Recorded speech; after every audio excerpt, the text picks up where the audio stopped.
சினிமாவில் அறிமுகமான பொழுது வரிசையாக எல்லா படங்களிலும் ஹிட் கொடுத்தவர்தான் நடிகர் ஸ்ரீகாந்த். அப்படி ஹிட் கொடுத்ததாகவே எல்லோரது பார்வையும் ஸ்ரீகாந்த் பக்கம் திரும்பியது. சென்னையில் வளர்ந்தவர் நடிகர் ஸ்ரீகாந்த். இவருடைய தந்தை ஆந்திரா சித்தூர் சேர்ந்தவர். ஸ்டேட் பேங்க் ஆஃப் இந்தியா வங்கியில் பணியாற்றினார். அம்மா கும்பகோணத்தை சார்ந்தவர். ஸ்ரீகாந்தின் குடும்பம் திருப்பதியை சார்ந்தது. இவர் ஹைதராபாத்தில் பிறந்தார். ஸ்ரீகாந்திற்கு ஒரு மூத்த சகோதரர் இருந்தார்.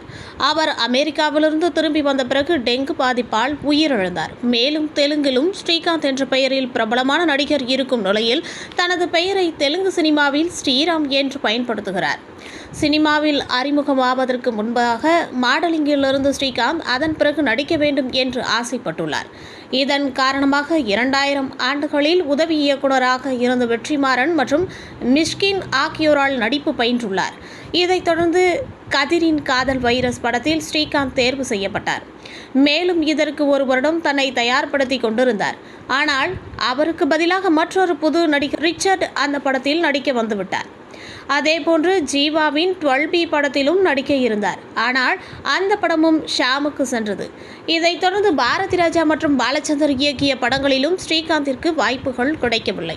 அதன் பிறகுதான் இயக்குனர் சசி இயக்கத்தில் வெளியான ரோஜா கூட்டம் படத்தில் நடிக்க வாய்ப்பு கிடைத்தது. அந்த படத்தில் நடித்து தான் யார் என்பதை நிரூபித்தார். இந்த படம் கொடுத்த வரவேற்பிற்கு பிறகு ரோஜா கூட்டம் ஸ்ரீகாந்த் என்று அழைக்கப்பட்டார். அதன் பிறகு சினேகாவுடன் இணைந்து நடித்த ஏப்ரல் மாதத்தில் என்ற படமும் சூப்பர் டூப் ஹிட் கொடுத்தது. இந்த படத்தை தொடர்ந்து மனசெல்லாம், பார்த்திபன் கனவு ஆகிய ஹிட் படங்களை கொடுத்தார். ஆனால் அதன் பிறகு அவர் நடித்த எந்த படமும் பெரிய அளவிற்கு ரீச் கொடுக்கவில்லை.